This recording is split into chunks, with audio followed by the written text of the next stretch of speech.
کیا حکومت کے پاس اپنے فیصلے خود کرنے کا اختیار ہے؟ مولانا فضل الرحمان کہتے ہیں کہ آج سیاسی لوگوں کی اہمیت ختم کی جا رہی ہے۔ سیاست دانوں کو بااختیار بناؤ اور معاملات سیاست دانوں کے حوالے کرو۔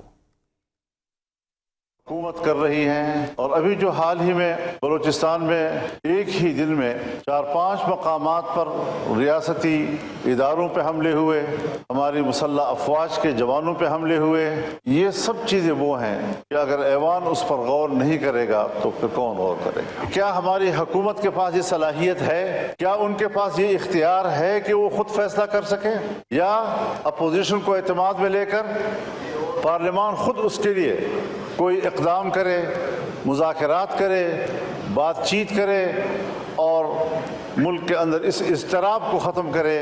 کچھ ایریاز میں آج اسکولوں کے اندر، کالجوں کے اندر پاکستان کا ترانہ نہیں پڑھا جا سکتا، ان کے اندر پاکستان کا جھنڈا نہیں لہرایا جا سکتا۔ اگر ملک کو ہماری ضرورت پڑتی ہے تو اپنے وطن عزیز کی چپے چپے کے لیے ہماری خدمات حاضر ہیں۔